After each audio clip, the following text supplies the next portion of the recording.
அண்ணல முறைச்சிட்டு நிக்கிற? அப்பா இன்னைக்கு ரிசல்ட்டுப்பா, நியூஸை வை. ஓ, என்ன 10th ரிசல்ட் வந்துருச்சா? அட யார் அதை பாப்பா, இன்னைக்கு தமிழகமே மாற போகுதுல்ல, அது அந்த ரிசல்ட்டு. என்னல சொல்ற?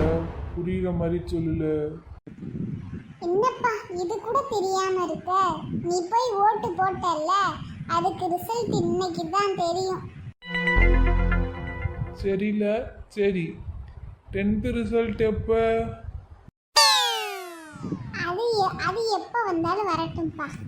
எனக்கு இப்போ யார் ஜெயிக்கிறான்னு தெரியணும். நீ தள்ளி போங்கிட்டு. சரில, சரி பாரு பாரு, அதில் யார் யார் இருக்கா சொல்லு பார்ப்போம். அது தெரிஞ்சு என்னப்பா பண்ணுறது? இப்போ யார் ஜெயிக்கிறான்னு மட்டும் பார்ப்போம்ப்பா. எனக்கு பிடிச்சவர் ஜெயிச்சா நல்லா இருக்கும். அதில் உனக்கு என்ன தெரியுது சொல்லு பார்ப்போம். இப்போ யார் யார் முன்னில இருக்காங்கன்னு சொல்லிக்கிட்டு இருக்காங்க. இது என்னப்பா பெரிய விஷயமா?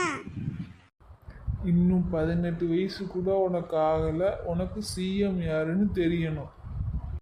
வயசுக்கு சிஎம் ஆகிறவங்களை தெரிஞ்சுக்கிறதுக்கு என்னப்பா இது இருக்கு? சும்மா கடப்பா.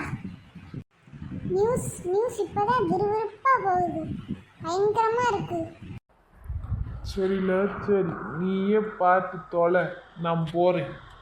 ஒரு டிவி நிம்மதியாக பார்க்க முடியுதா? 10th ரிசல்ட் வரட்டும்டி, அப்புறம் இருக்கு. மார்க்கு குறையட்டும், அப்போ வச்சுக்கிறோம். நீ என்ன பம்புற? மார்க் வரட்டும், அப்புறம் இருக்கு உனக்கு.